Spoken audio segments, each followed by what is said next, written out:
Hii ni Maisha Kamili, tutakufungulia Biblia uyaone maisha. Rafiki yetu, mfuatiliaji wa kipindi chetu hiki kizuri cha kujifunza Biblia kwa kutumia mwongozo, tunakukaribisha sana sana siku ya leo. Tuendelee na masomo yetu. Leo siku ya Alhamisi, tunakuja kumwangalia mtumishi wa Mungu Musa aliyefanya maombezi kwa ajili ya taifa. Amen. Kabla tujaendelea sana, tupate kuomba. Mungu wetu na Baba yetu mtakatifu, jina lako litukuzwe. Tunakushukuru kwa namna unavyoendelea kutufundisha masomo haya na namna tunavyoendelea kuelewa.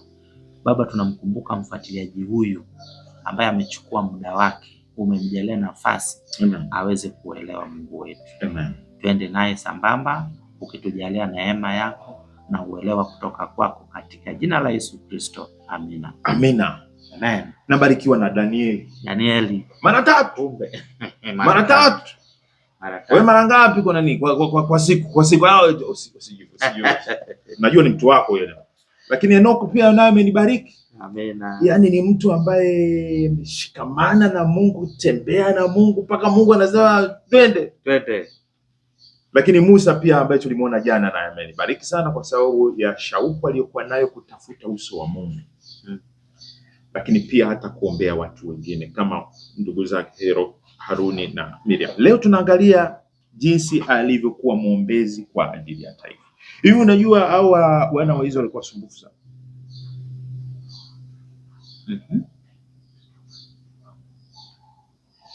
Wana wa Israeli sumbufu sana. Kama ulikuwa umepewa nafasi nani ya kuombea hao watu, kama huna moyo unaacha. Tunajifunza kutoka kwa Musa ya kwamba Musa alikuwa ni mwombezi asiyechoka. Soma katika Kumbukumbu la Torati 9:25, anasimulia jinsi alivyokuwa anaomba kwa bidii kwa ajili ya watu wake. Pale ambapo walikuwa wamechemka, wameharibu na Mungu amekasirika, yuko tayari kuangamiza, yeye anaingia pale pamoja na Haruni na chetezo na fukiza uvumba na kuomba rehema za Mungu na ghadhabu yeyuke, Mungu aonyeshe rehema kwa watu wake. Haikuwa kazi rahisi. Hebu angalia katika Warumi Kumbukumbu la Torati 9:25 wanavyosimulia. Kumbukumbu la Torati 9 fungu la 25. 9:25 nasema, ndipo nikaanguka chini mbele za Bwana siku zile 40 usiku na mchana. 40 usiku na mchana. Nilizokuwa nimeanguka nchi. Kwa kuwa Bwana alisema atawaangamiza. Walikuwa wamemkasirisha Mungu. Mungu amewaambia niko tayari kuingiza Kanaani, wao wamekataa kumwamini, alafu wanalazimisha. Mungu alikuwa amekasirika. Kuna wakati fulani hapo nyuma anasema Mungu alikasirika 9:19 pale anasema, yani niliogopa hasira na makamio aliyokasikia Bwana kutaka kuangamiza wakati ule. Haya, anaombaje? Amesimama, amepiga magoti, ameanguka kifudifudi. Ameanguka. Akaanguka. Dakika 5 amenyanyuka. Kwa muda gani? Siku 40 usiku na mchana. Wewe umewahi kuombea mtu siku 40 usiku na mchana? Unaweza kudhani kwamba ilikuwa ni rahisi kuomba tu Mungu geuza basi hasira zako na nini na nini. Kumbe ilikuwa ina gharama. Kumwomba muombaji kama Musa. Hebu fikiria. Wana wa Israeli mara wanakosa maji, Musa yuko hapo kuomba. Turudi huko nyuma sasa, wanarudi sasa jangwani. Angalia safari yao jangwani. Wanakosa chakula, anaomba mana inashuka. Manyoka yanakuja jangwani, anaomba, Mungu anamwelekeza namna ya uponyaji unaweza kupatikana. Alikuwa ni mtu wa kuombea wengine ambao wanakosea tena na tena. Wewe kumwombea mtu hadi ukachoka? Ulichokea kwenye siku ya ngapi? Musa alikuwa na upendo wa kina. Tarudi huko. Alikuwa akiomba kuhusiana na Mungu. Mungu alikuwa unajua argument yake, anasema Mungu, usiwaangalie huyu, angalia ahadi zako, itakuwaje? Uliwaahidi. Kwa hiyo alikuwa anampenda Mungu. Hivi nguvu wakati mwingine ya kutoendelea kuombea watu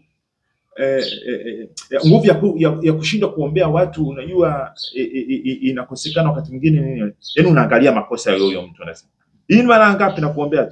Bwana wewe mwenyewe utajijua. Mimi nimemwachia Mungu. Lakini kumbe yeye alikuwa anamwangalia Mungu, alafu anaangalia yule mtu. Mungu, kumbuka rehema. Mungu msaidie. Mungu, angalia pale nyuma, anasema Mungu alikasika, hata mimi mwenye niliogopa. Lakini bado anamwendea Mungu akitetemeka. Anakutana na hasira. Hivi unajua umewahi kuomba na wewe mwenyewe ukajikuta unaumizwa na hasira au na vipigo? Inahitaji ujasiri kuombea wengine. Na Musa alikuwa na ujasiri huo. Musa pia alikuwa sio kwenye kumwombea na mlazimisha Mungu kufanya mapenzi yake. Alikuwa anamsikiliza Mungu pia na anakubaliana na Mungu anachokisema. Hivi unajua kuna wakati aliomba mara 3, Mungu naomba uniruhusu niingie tu kwa nani. Si unajua naye alifanya dhambi na Mungu akasema hutaingia. Akaomba kulingana na rehema zako nipatie tu, na Mungu akasema tena usiombe tena. Na akanyamaza. Na akuzira. Aliendelea kuombea watu wengine. Alikuwa kama na mtoto mdogo fulani hivi. Maana kuna watoto wengine ukiwakataza haongee na wewe, amenuna, wewe sio mnikataza. Lakini wale watoto wazuri kwamba akikataza bado anaweza kucheka na wewe, bado anaweza kukurudia. Musa mwombaji. Mimi katika wale Henoko, Danieli na Musa, mimi naona Musa kama ananibariki zaidi.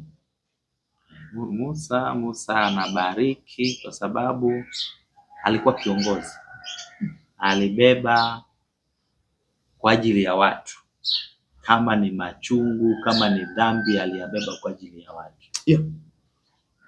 Lakini mimi bado Danieli ananipa ujasiri, ananipa imani, yaani imani kubwa. Kwa nini kuomba mara 3 ile au nini? Yeye anakupatia ujasiri aliokuwa nao dhidi ya dola. Dhidi ya dola. Kusimama na kusema, alikuwa na ujasiri na kusema kwamba hata kama Dario anasema hamna kuomba, anasema hata kama mimi nitamuomba Mungu wangu. Na alimjua Mungu wake anatenda.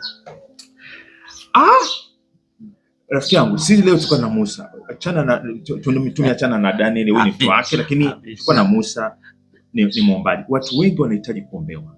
Naamini hata wewe msikilizaji wangu unahitaji kuombewa. Unahitaji watu kama kina Musa. Watu kina Musa wanahitajika katika familia zetu, katika taifa letu. Wanaweza kusimama kwa ajili ya Mungu, sio kwa ajili ya kuombea vitu vyako. Anafunga kuomba kwa ajili ya watu wengine. Siku 40 Musa kifudifudi anaomba.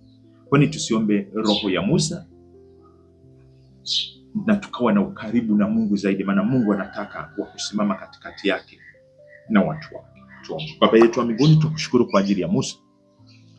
Roho ya Musa ulioichukua ukawapa wale 70 waliokuwa wanamsaidia Musa, utupatie leo hii ili tuweze kuombea mataifa, tuombee makabila, tuombee jamii, tuombee kanisa, na ghadhabu iepushwe, rehema ziingie na watu wako kabarikiwe.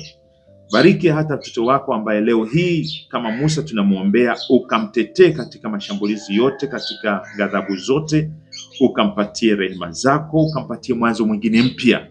anapokutafuta kupitia maombi. Ni katika jina la Yesu Kristo. Tulete tena kesho kwa ajili ya masomo kama haya, ndivyo tunavyoomba. Amen. Amen. Amen. Mfuatiliaji wetu, hapo ndipo tumefika mwisho kwa siku ya leo, ambapo tumeona Musa alivyofanya maombezi kwa ajili ya taifa la Israeli. Siku ya kesho tunakuja kumaliza na kujibu maswali. Amen. Usikose. Kama una swali lako na wewe rusha hapo, alafu kesho tuyajibu hayo maswali. Amen. Kwa leo tunaahirisha, mimi nikiwa Geoffrey Omondi nami Enos Mwakalindile. Karibu sana siku ya kesho, tufunge wiki kwa pamoja. Amina. Amen.